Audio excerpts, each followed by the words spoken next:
18번 요 마지막에 시그마 계산 실수해서 지금 세 번째 다시 녹화 중이에요. 여러분도 실수하지 마시고 차근차근 잘 해보시기 바랍니다. 자, 일단 꼬인 위치라고 하면 만나지도 않고 평행하지도 않은 걸 얘기하는 건데, 자, 정 n각기둥에서 밑면에 있는 한 모서리와 꼬인 위치에 있는 모서리 개수를 fn이다 라고 했어요. 자, 그런데 요 모서리를 포함하고 있는 요 밑면 있죠. 요 한 평면에 있는 모서리들은, 자, 한 평면에 있는 직선들의 위치 관계는 뭐가 있어요? 한 점에서 만나거나 평행하거나. 근데 지금 서로 다른 것만 가지고 하는 거니까 굳이 일치하는 것까지는 생각 안 하셔도 되겠죠. 그래서 한 평면에 있지 않은 서로 다른 두 직선은 평행 아니면 만나, 그죠? 그래서 이 모서리랑 같은 평면에 있는 모서리들은 절대로 꼬인 위치가 될 수가 없어요, 그죠? 그리고 얘를 포함한 평면이 요 옆면에도 있죠. 요 옆면에 있는 요 모서리들도 얘랑 절대 꼬인 위치가 될 수 없어요. 만나거나 평행하거나 둘 중에 하나니까. 그럼 이제 얘랑 평행한 모서리는, 자, 평행하지 않고, 요거 평행하지 않죠? 만나지도 않고, 요거랑 요거 해서 몇 개? 3개. 그래서 F3은 3이다 라고 주어졌어요. 일단, 자, 정삼각기둥부터 정삼식각기둥까지 이런 식으로 다 구할 거는 당연히 아니야. 근데 감을 좀 잡아야죠. 자, 정사각기둥도 2개는 주어졌네. 2개가 주어진 이유가 있는데, 다 너희들 맞으라고 이렇게 2개를 예로 지금 주어진 건데, 자, 일단 요 모서리랑 같은 평면에 있는 애들은 절대 꼬인 위치가 될 수 없어요, 그죠? 얘네들은 꼬인 위치가 될 수 없고, 얘랑 같은 평면에 있는 요 옆면에 있는 이 모서리들도 절대 꼬인 위치가 될 수 없어요. 그럼 여기까지는 상황이 아까랑 똑같은데, 그런데 정사각기둥에서는 얘랑 평행한 모서리가 하나 더 있어요. 하나 더. 아시겠죠? 같은 평면에도 있지만, 같은 면에도 있지만, 같은 면이 아닌, 여기에도 하나가 더 있어. 자, 오각기둥도 한번 볼까요? 오각기둥은 일단 뭐, 밑면이 이렇게 오각형으로 생겼을 텐데, 요 모서리랑 얘네들은 한 평면에 있으니까, 직선으로 쭉 끄면 당연히 가서 한 점에서 다 만나겠죠, 그죠? 그래서 얘네들은 모두 다 꼬인 위치가 아니라는 걸 주의해야 되고, 선생님 이거랑 이거 꼬인 위치 아닙니까? 절대 아니죠, 그죠? 꼬인 위치는 직선으로 봐야 돼. 직선과 요 직선이 가서 만나잖아, 그죠? 그래서 요거는 꼬인 위치 아닙니다.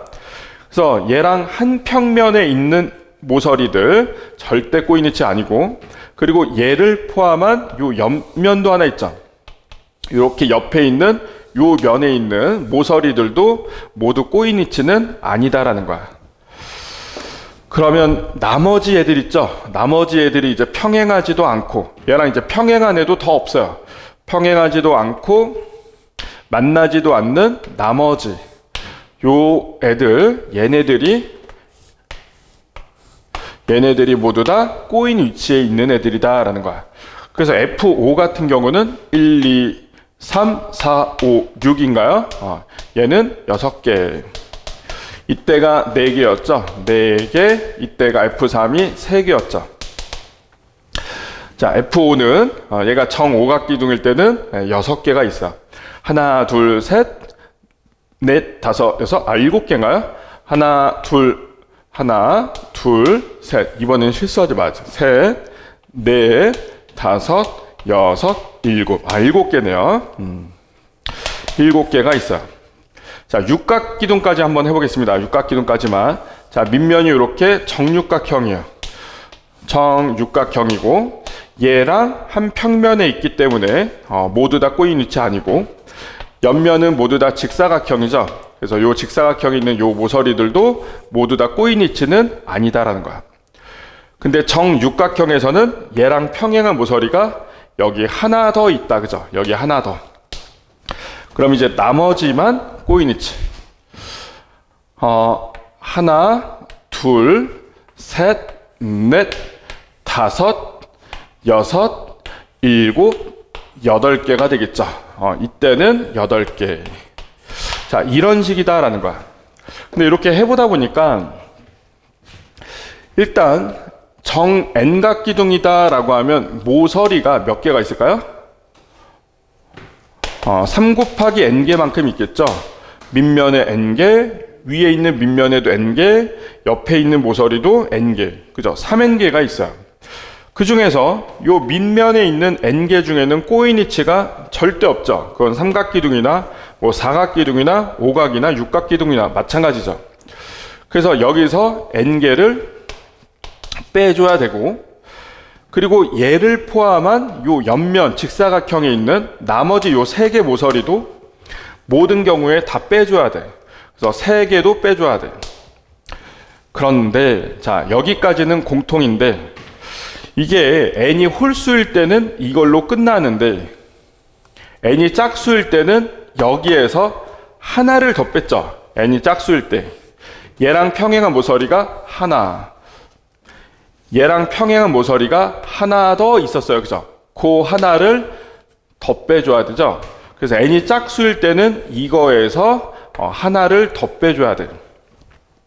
그래서 정리를 좀 해보면, 자, n이 홀수일 때는 2n-3개가 될 것이고, n이 짝수일 때는 여기서 한 개 더 뺐으니까 2n-4개가 되겠죠. 그죠?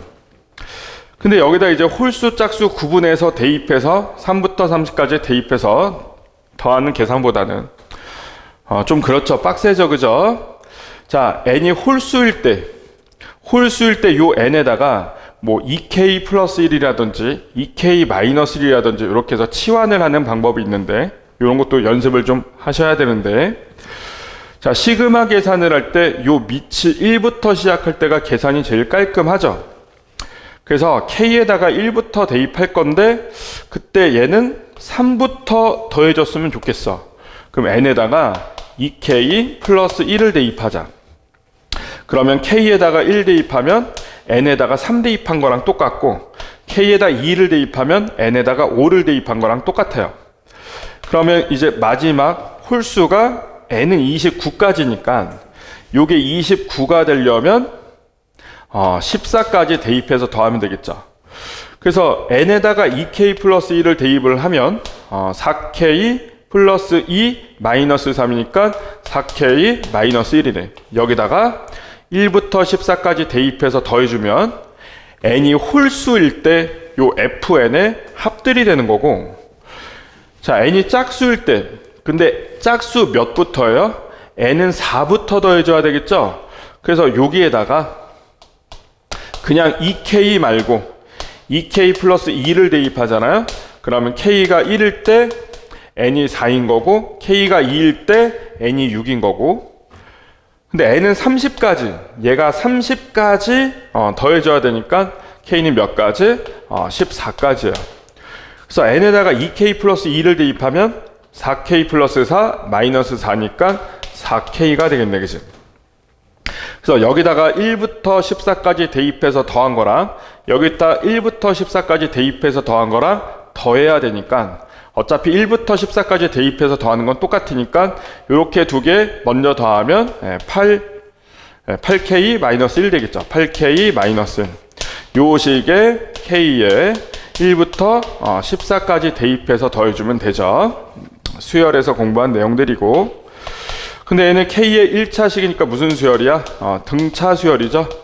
등차 수열의 합은 2분의 한개수 곱하기 첫항 더하기 끝항이었어요. 그죠? k는 1부터 14까지니까 한개수는 14개가 될 거고, 첫항은 k가 1일 때니까 7 되겠죠. 끝항은 k가 14일 때니까 14 곱하기 8 하면 몇이야? 110인가요? 110이 마이너스 1이니까 111 되겠지. 그지?